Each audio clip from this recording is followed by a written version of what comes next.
On vous a répété que plus on vous voit, plus vous existez, que la présence constante crée l'autorité, que disparaître, même brièvement, équivaut à perdre de l'influence. Cette croyance est confortable. Elle est aussi profondément fausse. Dans les dynamiques réelles du pouvoir, la surexposition n'est pas une force, c'est une vulnérabilité. Être trop visible, c'est devenir lisible, et tout ce qui est lisible peut être anticipé. Dès l'instant où votre présence devient habituelle, elle cesse de produire une tension. Vous n'êtes plus attendu, vous êtes intégré au décor. Le décor ne commande rien, il subit. La visibilité permanente rassure l'ego mais affaiblit la position. Elle donne l'illusion d'exister alors qu'elle dissout lentement l'autorité. Plus vous apparaissez, plus les autres accumulent des données sur vous, vos réactions, vos rythmes, vos limites, vos émotions. À force d'être vu, vous êtes compris. Et une fois compris, vous êtes gérable. Le pouvoir, lui, ne fonctionne pas par accumulation de présence, mais par rareté. Ce qui est rare impose un ajustement. Ce qui est constant devient négligeable. Un individu trop présent ne crée plus de pression psychologique. Il devient prévisible, puis exploitable. La visibilité excessive ne renforce pas l'influence. Elle la banalise. Être constamment exposé, c'est offrir aux autres le luxe de vous observer sans effort. Ils n'ont plus à deviner. Ils n'ont plus à attendre. Ils savent. Et quand les autres savent, vous perdez l'avantage stratégique fondamental, l'incertitude. Le paradoxe est brutal, plus vous cherchez à prouver votre importance par la présence, plus vous démontrez votre dépendance au regard des autres. Or, le pouvoir ne dépend pas du regard. Il le dirige. Il s'installe là où l'on ne peut pas voir clairement, là où l'absence crée une tension, là où le silence oblige à interpréter. Le pouvoir commence à se fissurer au moment précis où vous devenez familier, quand votre apparition ne provoque plus de recalibrage, quand votre voix n'impose plus de pause, quand votre présence n'altère plus le rythme des autres. À partir de là, vous êtes visible, mais vous n'êtes plus dominant. Machiavelli, le pouvoir a besoin de distance. Machiavel ne voyait pas le pouvoir comme une question de présence constante, mais comme une gestion précise de la distance. Pour lui, un dirigeant réellement puissant n'est jamais partout. Il choisit où il apparaît, quand il se montre, et surtout quand il se retire. La discrétion n'est pas une faiblesse, c'est une architecture.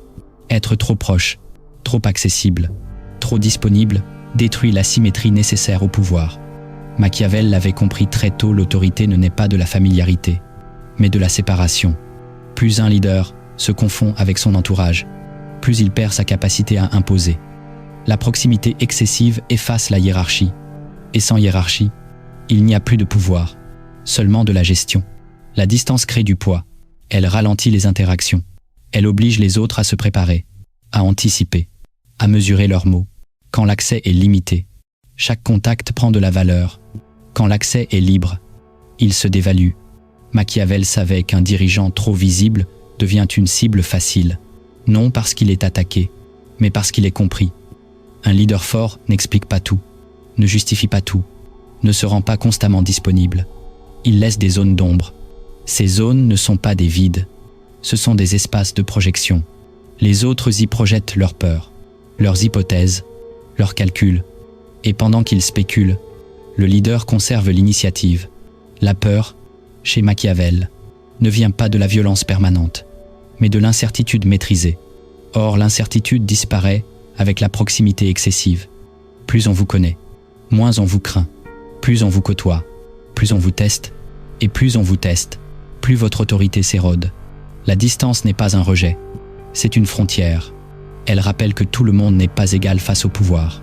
Celui qui peut se permettre d'être absent et silencieux, inatteignable à certains moments, montre qu'il n'est pas soumis au rythme des autres. Il impose le sien. Machiavel n'enseignait pas l'isolement, mais la maîtrise. Être assez proche pour être reconnu, assez distant pour ne jamais être banalisé. Dès que vous devenez trop proche, vous cessez d'être redouté. Et quand la crainte disparaît, l'autorité commence à mourir. L'excès de présence détruit l'autorité. Être constamment présent donne l'illusion de l'influence. Mais en réalité, cela en érode la valeur. Plus vous apparaissez, plus vous vous banalisez. La présence continue transforme ce qui devrait être rare en quelque chose d'ordinaire. Et dans les dynamiques de pouvoir, l'ordinaire n'impressionne personne. Chaque apparition est une exposition. Chaque exposition est une évaluation. Quand vous êtes toujours visible, les autres n'observent plus votre rôle. Ils vous analysent. Ils scrutent vos humeurs, vos incohérences, vos failles. Vous cessez d'être une force abstraite pour devenir un individu mesurable. Or, ce qui peut être mesuré peut être comparé. Et ce qui peut être comparé peut être contesté. La répétition détruit l'impact. Un message répété trop souvent perd sa gravité. Une présence constante perd sa tension. Quand les autres savent que vous serez là demain, après-demain, et encore le jour suivant, ils ne ressentent plus aucune urgence face à vous. L'attente disparaît. La pression aussi. L'habituation est l'ennemie silencieuse de l'autorité. Plus les gens s'habituent à vous, moins ils ajustent leur comportement. Vous devenez un élément du décor. Et un décor ne dirige rien. Le pouvoir, lui, repose sur la capacité à perturber l'équilibre, pas à s'y fondre. Être vu trop souvent, c'est offrir aux autres le temps d'élaborer des stratégies contre vous. Ils apprennent votre rythme, vos réactions, vos limites, l'imprévisibilité disparaît. La crainte aussi. Or, sans cette tension psychologique, votre autorité devient administrative, jamais stratégique. Le pouvoir a besoin de rareté pour rester lourd. Ce qui est rare est anticipé. Ce qui est anticipé est respecté. Ce qui est toujours disponible est consommé sans précaution. La rareté crée la valeur. La valeur crée l'attention. Et l'attention est la matière première du pouvoir. Un leader puissant n'est pas celui qu'on voit tout le temps, mais celui dont l'absence est remarquée. Quand vous manquez, le système se désorganise. Quand vous êtes toujours là, le système apprend à fonctionner sans vous. Et le jour où il le peut, il n'a plus besoin de vous. L'autorité ne se renforce pas par la surexposition, mais par la maîtrise de l'apparition. Savoir quand être présent, et surtout quand ne pas l'être, est une compétence de domination silencieuse. Le pouvoir ne s'affirme pas par la fréquence, mais par l'impact. L'invisibilité n'est pas la disparition. L'invisibilité stratégique est souvent mal comprise. Beaucoup la confondent avec la fuite, le retrait ou la peur d'être exposé. En réalité, disparaître par faiblesse et devenir invisible par choix sont deux dynamiques opposées. L'une est une perte de position, l'autre est une démonstration de contrôle. Se retirer par faiblesse, c'est subir l'absence. Être invisible stratégiquement, c'est la maîtriser. La différence tient à une seule chose qui décide. Lorsque l'absence est imposée par la peur, la pression ou l'épuisement, elle signale une vulnérabilité. Mais lorsque l'absence est choisie, elle devient un message silencieux, mais lourd. L'invisibilité n'est pas le refus d'exister, c'est le refus d'être accessible à tout moment. C'est la sélection consciente des moments, des lieux et des circonstances où votre présence a un impact maximal. Vous ne disparaissez pas, vous concentrez votre apparition, et cette concentration transforme chaque manifestation en événement.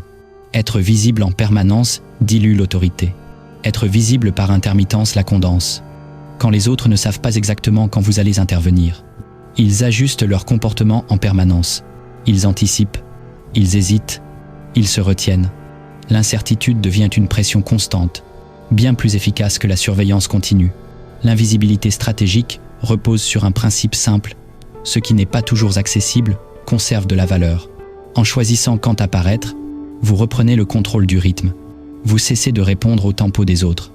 Vous imposez le vôtre, et dans toute structure de pouvoir, celui qui contrôle le rythme contrôle l'issue. Ne pas apparaître n'est pas une abdication. C'est un refus de la banalité. C'est comprendre que chaque présence inutile affaiblit la suivante. L'invisibilité bien utilisée protège votre image, préserve votre énergie et maintient votre imprévisibilité. Le pouvoir ne réside pas dans le fait d'être vu, mais dans le fait de pouvoir être vu. Cette capacité à choisir est fondamentale. Celui qui peut décider quand il se montre n'est jamais à la merci des regards. Il les domine.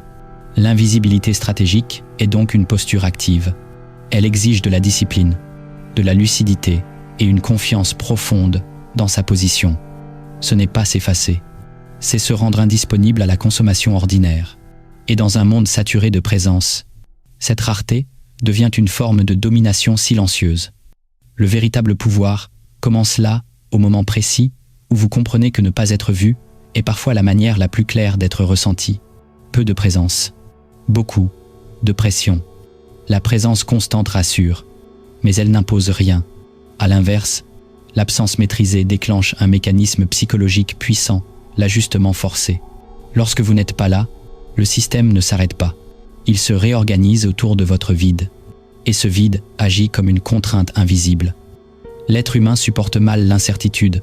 Quand une figure d'autorité disparaît partiellement, sans explication ni justification, l'esprit des autres commence à combler les blancs. Pourquoi est-il absent? Que prépare-t-il? Quand va-t-il intervenir? Chaque question non résolue génère une tension latente. Et cette tension, si elle est contrôlée, travaille pour vous. Votre absence oblige les autres à prendre des décisions en tenant compte de vous. Même lorsque vous ne dites rien, ils anticipent votre retour. Ils ajustent leur comportement pour éviter une réaction future. Ils se disciplinent eux-mêmes. Vous n'avez plus besoin d'imposer. Le cadre se maintient par projection. La pression la plus efficace n'est pas celle qui s'exerce par la parole, mais celle qui s'installe par le silence. Le silence ne donne pas d'indication claire. Et c'est précisément ce qui le rend puissant. Il empêche les autres de se positionner avec certitude. Ils hésitent. Ils ralentissent. Ils deviennent prudents. Pendant ce temps, vous conservez votre liberté de mouvement. Être moins présent, ce n'est pas abandonner le terrain. C'est laisser les autres révéler leur nature. En votre absence, les ambitions se dévoilent, les alliances se testent, les erreurs se produisent. Vous observez sans intervenir. Et lorsque vous revenez, vous possédez une compréhension plus fine du jeu que ceux qui y étaient plongés. La parole permanente fatigue l'autorité. Chaque mot en trop réduit le poids du suivant. À l'inverse, lorsque vous parlez rarement, chaque prise de parole devient un événement. Elle est attendue, analysée, amplifiée. Vous n'avez pas besoin d'insister. Votre message s'impose par contraste. Le pouvoir véritable ne cherche pas à remplir l'espace.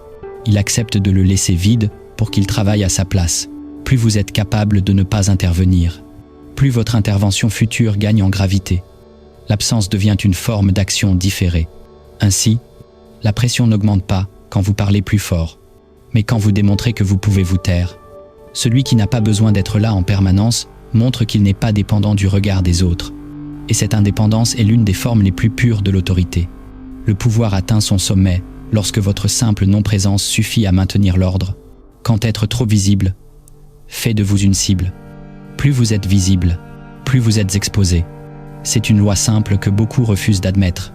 Celui qui se montre constamment devient facile à localiser, facile à analyser, facile à attaquer. La visibilité permanente transforme l'influence en surface fragile. Elle attire les regards, mais surtout les intentions. Être vu, c'est être évalué. Chaque apparition devient un jugement silencieux. Chaque prise de parole devient une occasion de critique. Chaque geste est disséqué, interprété, parfois déformé, à force d'être sous les projecteurs. Vous n'êtes plus une force abstraite. Vous devenez un objet concret. Et tout objet concret peut être visé. La visibilité attire naturellement la résistance. Plus vous occupez l'espace, plus vous déclenchez de comparaison, de jalousie, de rivalité. Ceux qui se sentent éclipsés cherchent à rééquilibrer la scène. Non pas par admiration, mais par opposition. L'attention excessive crée un terrain fertile pour la contestation. On ne renverse pas ce qu'on ne voit pas. Être trop présent oblige aussi à se défendre. Vous devez répondre, justifier, clarifier. Et chaque justification vous place en position basse. Celui qui explique est déjà en réaction.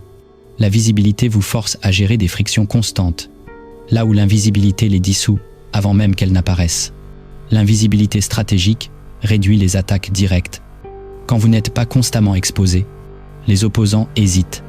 Ils ne savent pas quand vous interviendrez, ni comment. Cette incertitude freine l'agression. On attaque ce que l'on comprend. On s'attaque moins volontiers à ce qui reste flou. Le pouvoir durable n'a pas besoin d'éclairage permanent. Il n'a pas besoin d'être confirmé chaque jour par la reconnaissance extérieure. Il agit par structure, par anticipation, par contrôle indirect. La lumière continue use l'autorité. Elle la rend familière. Et ce qui devient familier perd sa capacité à imposer le respect. Les figures réellement puissantes n'occupent pas l'espace en permanence. Elles le traversent, elles apparaissent quand l'impact est maximal, puis disparaissent avant que l'usure ne commence. Leur rareté protège leur position. Leur discrétion limite les angles d'attaque. Être moins visible, ce n'est pas fuir. C'est refuser de devenir une cible évidente. C'est comprendre que chaque regard posé sur vous n'est pas neutre. Certains observent pour comprendre, d'autres pour frapper. Réduire sa visibilité, c'est réduire les occasions de confrontation inutiles. Le pouvoir qui dure est celui qui n'offre pas de prise facile. Il ne se montre pas assez longtemps pour être affaibli. Il sait que l'ombre protège mieux que la lumière constante. Dirigé par l'absence, le leadership ne s'exerce pas uniquement par la présence. Dans de nombreux cas, l'absence est une forme de contrôle bien plus raffinée. Les leaders expérimentés savent que s'imposer constamment affaiblit l'autorité. À l'inverse, se retirer au bon moment oblige les autres à se positionner par rapport à vous. Même lorsque vous n'êtes pas là, lorsque vous n'apparaissez pas, le système ne s'arrête pas. Il continue, mais sous tension. Les décisions sont retardées, les validations attendues, les initiatives mesurées. Votre absence crée un vide, et ce vide devient un centre de gravité. Les acteurs autour de vous ajustent leur comportement non pas à ce que vous dites, mais à ce que vous pourriez dire. C'est là que le pouvoir réel se manifeste. Un leader qui contrôle par l'absence n'a pas besoin d'intervenir constamment. Il a déjà fixé les règles, les cadres, les limites invisibles. Les autres savent jusqu'où aller, et surtout où s'arrêter. Votre non-présence devient un signal implicite, vous observez, vous jugez, même sans être physiquement là. Cette pression silencieuse est plus efficace que 1000 ordres. L'absence stratégique oblige les autres à prendre des responsabilités. Mais toujours sous votre ombre, ils agissent, mais en anticipant votre réaction future. Ils cherchent à deviner votre position, à aligner leurs choix avec ce qu'ils pensent être votre volonté. Vous devenez la référence implicite, non, le gestionnaire visible. Quand un leader est toujours présent, il devient un point de friction. Quand il s'absente volontairement, il devient un point d'orientation. Les décisions continuent de tourner autour de lui, comme autour d'un axe invisible. Les réunions évoquent son nom, les stratégies intègrent son regard supposé. Il n'a pas besoin de parler pour influencer. Cette forme de leadership exige une structure solide. L'absence ne fonctionne que si votre autorité est déjà intégrée. Ce n'est pas une fuite, mais une preuve de maîtrise. Vous n'avez pas besoin de surveiller chaque mouvement, car le système est conditionné à fonctionner sous votre influence. Le pouvoir véritable ne disparaît pas avec le corps. Il reste inscrit dans les réflexes, les peurs, les attentes. Quand les autres attendent un signal de vous avant d'agir pleinement, même en votre absence, vous n'êtes plus un individu présent. Vous êtes une force structurante, dirigée par l'absence. C'est comprendre que l'autorité la plus forte est celle qui continue d'opérer quand vous quittez la pièce. Illisible égale incontrôlable. Moins vous apparaissez, plus vous devenez difficile à lire. Et ce qui ne peut pas être lu ne peut pas être contrôlé. La visibilité constante expose vos intentions, vos humeurs, vos priorités. À l'inverse, la rareté brouille les repères. Quand on ne sait pas ce que vous pensez, ni ce que vous préparez, la prudence s'impose d'elle-même. L'illisibilité crée une asymétrie fondamentale. Les autres avancent à l'aveugle pendant que vous observez. Ils cherchent des signes, interprètent des silences, projettent leurs propres peurs. Chaque absence d'information devient un espace rempli par leurs hypothèses. Et ces hypothèses les ralentissent. Elles fragmentent leur assurance, les obligent à vérifier, à hésiter, à se couvrir. Quand vos intentions sont opaques, personne ne peut anticiper vos mouvements. Or, l'anticipation est la première étape du contrôle. Celui qui sait ce que vous allez faire peut s'y préparer. Vous neutralisez et vous contournez. Celui qui ne sait pas doit se défendre contre toutes les possibilités. Cette surcharge mentale est un coup stratégique que vous imposez sans effort. L'ambiguïté n'est pas un défaut de communication. C'est une armure. Elle empêche l'accès direct à votre logique interne. Elle protège vos leviers réels. Dans un environnement de pouvoir, être parfaitement compris revient à être désarmé. Être partiellement compris maintient une tension constante, favorable à celui qui se tait. L'invisibilité renforce cette ambiguïté. En réduisant votre exposition, vous réduisez les données exploitables. Les autres ne peuvent plus analyser vos réactions, ni cartographier vos habitudes. Ils ne savent plus quand vous agirez, ni comment. Cette incertitude les place automatiquement en posture défensive. Ils se protègent au lieu d'attaquer. Un adversaire sûr de comprendre devient audacieux. Un adversaire incertain devient prudent. L'illisibilité transforme même les opposants en observateurs passifs. Ils attendent, surveillent, interprètent. Pendant ce temps, vous conservez l'initiative, car vous n'avez rien révélé. Être invisible ne signifie pas disparaître. Cela signifie apparaître sans se livrer, parler sans se dévoiler, être présent sans être transparent. Cette maîtrise de l'opacité crée un champ de force silencieux autour de vous. On ne sait pas d'où viendra le prochain mouvement. Alors on évite de provoquer. Là réside la défense parfaite, ne pas bloquer, ne pas affronter, mais empêcher l'autre de savoir où frapper. Quand vous devenez illisible, vous cessez d'être une cible claire. Et ce qui ne peut pas être ciblé ne peut pas être contrôlé. Contrôlez le moment de l'apparition. Le pouvoir ne consiste pas à apparaître quand le monde vous attend. Il consiste à apparaître quand votre présence modifie réellement l'équilibre. Être visible au mauvais moment n'est pas une force. C'est une dilution. Chaque apparition inutile consomme de l'attention, banalise votre image et affaiblit l'impact de votre retour. La majorité confond activité et influence.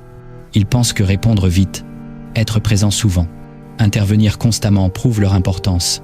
En réalité, cela ne prouve qu'une chose, leur dépendance au rythme imposé par les autres. Celui qui répond toujours se soumet au tempo extérieur.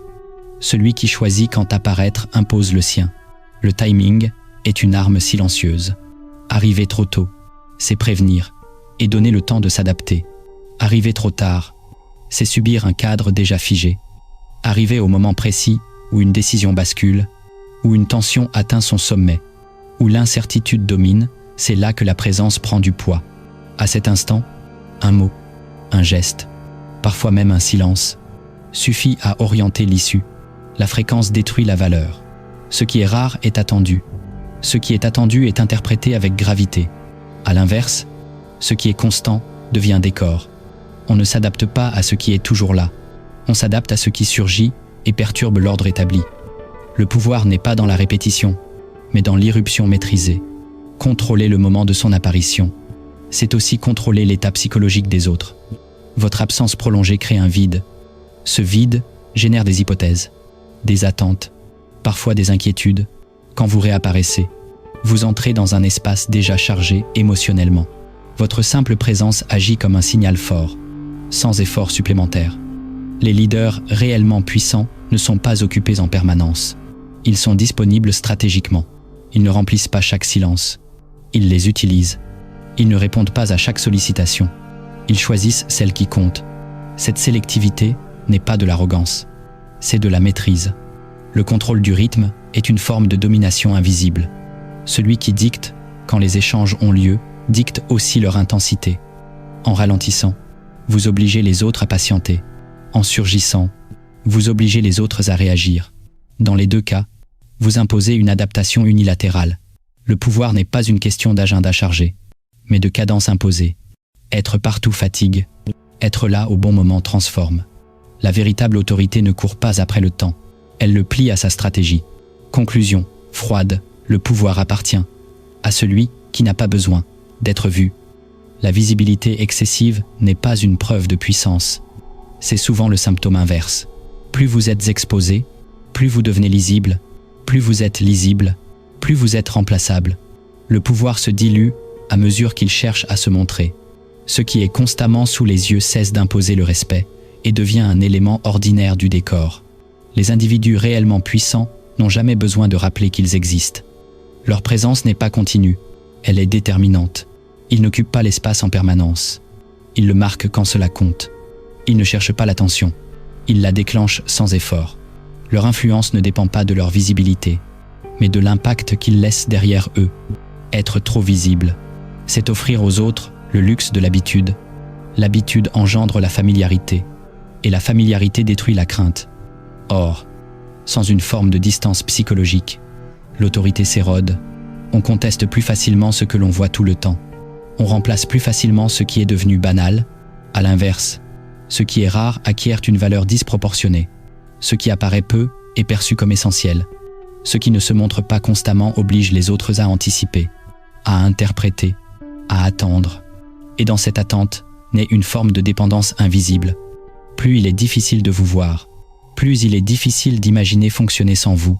Le pouvoir le plus stable est celui qui n'a pas besoin de se manifester. Il agit en arrière-plan, il structure les décisions avant même qu'elles ne soient prises.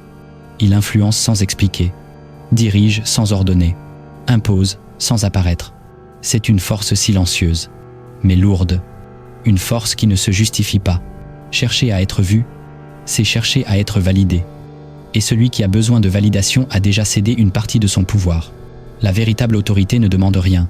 Elle est ressentie, elle est intégrée, elle est acceptée sans discussion, parce qu'elle n'offre pas de prise directe. En fin de compte, le pouvoir le plus élevé est celui qui n'a pas besoin d'entrer en scène, celui qui existe même en son absence, celui dont l'ombre pèse plus que la présence des autres. Être invisible n'est pas disparaître, c'est devenir impossible à ignorer.